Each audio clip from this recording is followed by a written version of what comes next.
this is it na talaga. Nandito na ako eh. Before I start, nais ko pong magpakilala. My name is Mariam Pinagawa, 29 years old ko nung Mindanao ko. So medyo tigas ko yung pagbigkas ko ng Tagalog, pasensya na po. So, before na-involve ako sa M Global, isa po ako OFW sa Hong Kong. Domestic helper po ako for 4 years.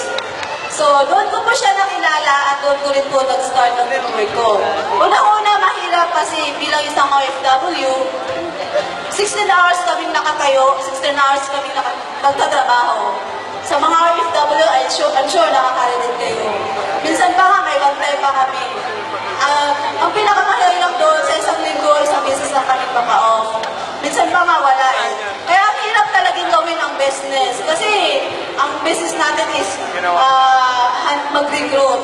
So sabi ng upline ko, Mer, alam ko makakaya natin to. So, thank you sa lahat ng nagturo sa amin kung paano gawin ang business through online. Doon ko ginawa yung business, doon namin nag-start, doon lumaki ang grupo ko.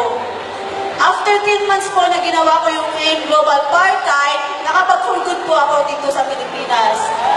So after 10 months po, 3 months after, nakapag-invest po ako ng sarili kong townhouse. Dito po sa Acarinta. Then sabay po noon, nakapagpagawa po ako ng bahay namin sa probinsya. Yung matatawag na bahay, hindi ko po. Kasi alam niyo naman po yung mga bahay sa probinsya.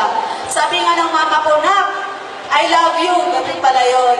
Kasi sa buong place natin, tayo lang ang may pinakamagandang bahay. Dahil po yan sa AIM Global. Grabe guys. Ang pinakamasarap doon, kasi since international yung network namin, yung mga domestic helper po din, OFW na nasa sa ibang bansa, pinapadala sa amin yung pamahirap nila. Nagtitiwala sila sa akin. Minsan na, nag-pay ako, minsan nagmahal ako ng pera, 200,000, 300,000, nakakatakot. Kasi wala pa po akong sasakit ng time na yun. So last month, nailabas ko po yung first car ko, yung dream car ko, brand new, Montero Sport 2014 model po siya. Grabe! The best part po nito, ano po siya? Wala po sa mga downline ko, 2 sa Hong Kong, isa sa Dubai, isa sa Lebanon, and Kuwait, and ano pa yung isa, nakapag-for-good din po sila. Dati mga domestic helper din po sila. Guys, challenge ko ito sa inyo. Kung ikaw ngayon, naaw po dyan, sobrang 8 hours ka lang nagtatrabaho, nagawa namin 16 hours kasi ibang bansa pa kami. May bantay pa. Kung nagawa ng mga OFW na partners ko, I'm sure magagawa niya din ninyo. Mas masarap gawin ang business na to kapag may pangarap ka. Dati pangarap ko lang, kahit na 100,000 per month ako. Ngayon, dinoble ng AIM Global. Sa lahat ng uplines ko, sa ulo ng Alliance Unicorn International at Brian Tumada, kung saan ka mga inap, thank you so much sa walang sawang pag-suporta at pag-guide sa akin. Kay Upline, Dorico Amel Jr., May Buksin, Fatima Balin, salamat po ng marami dahil na-share ninyo kung paano ang gagawin yung business na ito through online.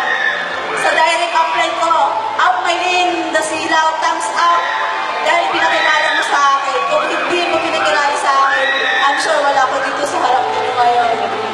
To the board of directors, Sir Adok Ed, thank you so much. Sir John, Sir Francis, salamat. Dahil kung wala ang AIM Global, hindi mababago. 260 degrees yung buhay ng pamilya ko. Sa lahat ng partners ko, maraming salamat. Good morning!